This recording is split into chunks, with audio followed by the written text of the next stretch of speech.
You see them everywhere. The charismatic CEO on a magazine cover, the inspiring speaker on stage, the visionary founder whose company just went public. We are constantly fed this highlight reel of leadership. It looks glamorous, powerful, and honestly, pretty effortless. But what if I told you that what we see is just the tip of the iceberg? That the reality of being a leader is far less about glory and far more about grind? Today, we are pulling back the curtain and talking about the unsexy, unspoken, and often brutal truths of leadership that no one ever prepares you for. This isn't about discouraging you. It's about equipping you. So if you're a leader, aspire to be one, or just want to understand what it truly takes, stick around. This might be the most honest conversation about leadership you'll ever hear. So, what's the first myth we need to bust?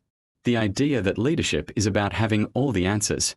From the outside, it looks like leaders are fountains of wisdom, effortlessly making the right call every single time. The reality? Leadership is often a state of profound uncertainty. You're constantly navigating gray areas with incomplete information. It's less about knowing the answer and more about knowing how to ask the right questions. How to foster an environment where your team can find the answers and being comfortable saying, "I don't know, but let's figure it out together."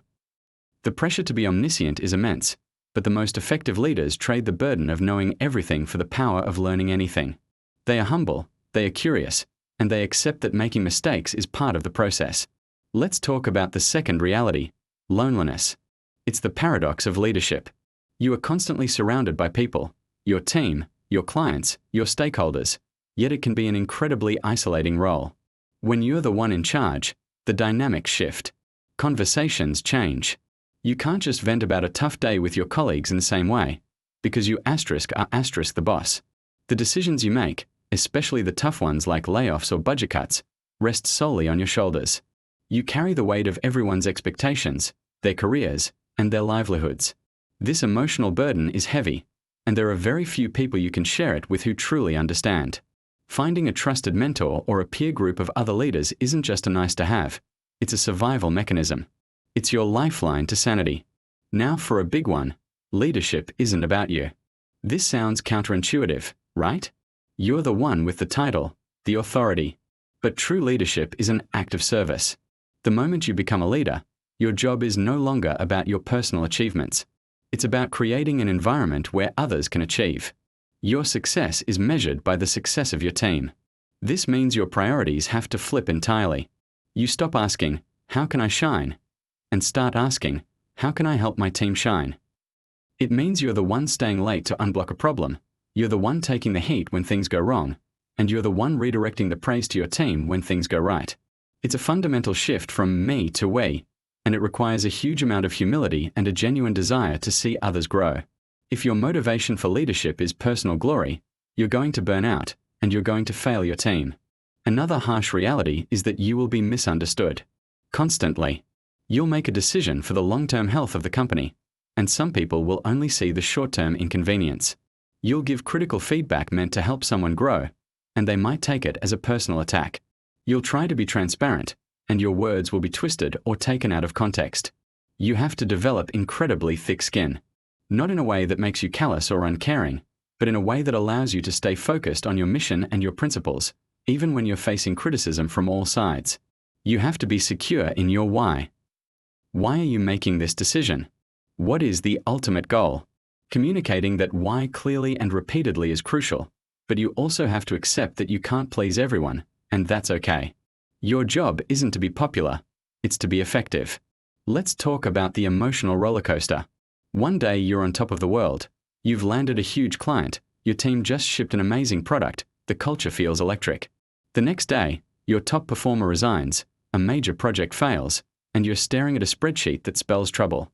The highs are incredibly high, but the lows are crushingly low. A leader's job is to be the emotional ballast for the team. When everyone else is panicking, you need to be calm. When everyone is celebrating, you need to be thinking about what's next. You have to learn to manage your own emotions so they don't dictate the team's mood. This emotional regulation is a skill, and it's one of the most draining parts of the job. It's why self-care isn't a luxury for leaders. It's an absolute necessity. You can't pour from an empty cup. And this leads to the final, and perhaps most important, reality. Leadership is a marathon of thankless tasks. For every moment you spend on a stage giving a speech, there are 100 hours spent in budget meetings, performance reviews, conflict resolutions, and wading through emails. The glamorous parts are a tiny fraction of the job. The real work happens in the trenches. It's the consistent, daily grind of removing obstacles, having difficult conversations, checking in on your people, and making 1,000 tiny decisions that move the ship forward, inch by painful inch. It's not about grand, heroic gestures. It's about showing up, day after day, and doing the hard, often invisible, work that enables your team to do their best work. The reward isn't always applause. Often, the truest reward is seeing a team member grow into a leader themselves, or watching the quiet, steady progress of the organization you're building. So, after hearing all of this, the loneliness, the thankless tasks, the constant pressure, why would anyone want to be a leader? Because despite it all, it is one of the most rewarding things you can do. It's about impact. It's about having the privilege to build something bigger than yourself. It's about creating a culture where people feel safe, valued, and inspired. It's about helping others unlock their full potential. The reality of leadership is that it will demand more from you than you ever thought you had to give. It will test you, break you down, and force you to grow in ways you can't imagine. But if you embrace the service, the sacrifice, and the struggle, you won't just be building a successful company or a high-performing team. You'll be building a legacy. And that is a reality worth fighting for. Thank you so much for watching. If this conversation resonated with you, let me know in the comments what you think is the hardest part of leadership. And if you want more honest conversations like this, be sure to subscribe to the channel. See you in the next one.